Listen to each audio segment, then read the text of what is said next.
महाराष्ट्र की राजनीति में शरद पवार और अजीत पवार के बीच जारी शह और मात का खेल दिलचस्प दौर में पहुंच चुका है। शरद पवार चुनाव आयोग को चिट्ठी लिखकर बताते हैं कि उनकी पार्टी में कोई विभाजन हुआ ही नहीं।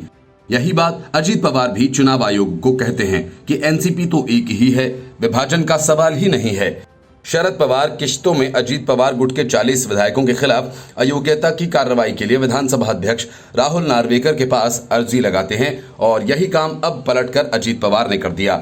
अजीत पवार ने शरद पवार गुट के विधायकों को अयोग्य ठहराने की मांग विधानसभा अध्यक्ष से कर दी। एनसीपी अगर एकजुट है, पार्टी में कोई विभाजन नहीं हुआ है, तो दोनों गुट मिलकर एनसीपी के 53 में से 50 विधायकों को अयोग्य साबित करने पर क्यों तुले हैं? ये सवाल अपने आप में दिलचस्प है। शरद पवार विपक्षी गठबंधन में हैं और अजीत पवार एनडीए में। ऐसा हो सकता है कि एक ही पार्टी के विधायक अलग अलग गुटों में शामिल हो सकते हैं।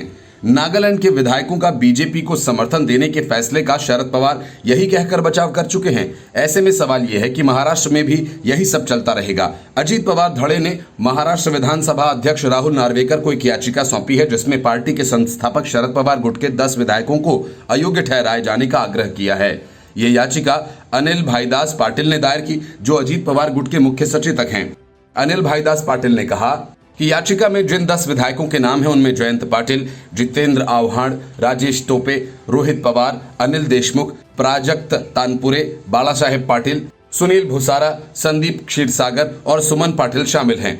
हालांकि शरद पवार गुट ने पहले ही अजीत पवार के साथ गठबंधन करने वाले 40 विधायकों के खिलाफ अयोग्यता याचिका दायर कर दी है।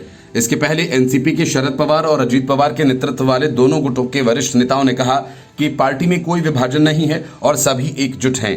निर्वाचन आयोग ने अजीत समूह की ओर से दायर याचिका के बाद 6 अक्टूबर को राष्ट्रीय कम्युनिस्ट पार्टी के प्रतिद्वंदी गुटों को व्यक्तिगत रूप से सुनवाई के लिए बुलाया है, जिसमें अजीत पवार के गुट ने दावा किया कि उन्हें पार्टी का राष्ट्रीय अध्यक्ष चुना गया है। शरद पवार के नेतृत्व वाली राष्ट्रीय कम्युनिस्ट पार्टी की महाराष्ट्र इकाई के प्रमुख जयंत पाटिल ने कहा कि भारत के निर्वाचन आयोग द्वारा हमारे मामले को एक राजनीतिक दल के भीतर विवाद के रूप में मानना अनुचित है, जबकि हमने लगातार ये कहा कि पार्टी में कोई विभाजन नहीं है। जयंत पाटिल ने कहा कि शरद पवार ने निर्वाचन आयोग को लिखे अपने पत्र में इस तथ्य पर जोर दिया कि उन्हें पार्टी के भीतर कभी किसी विरोध का सामना नहीं करना पड़ा। कोई विवाद नहीं है। पार्टी की ओर से किसी भी सार्वजनिक मंच पर मेरी नीतियों का कोई विरोध नहीं किया गया।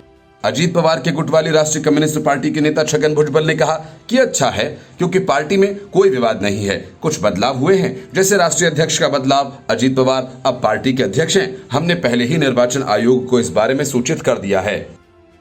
Bureau report, news of India.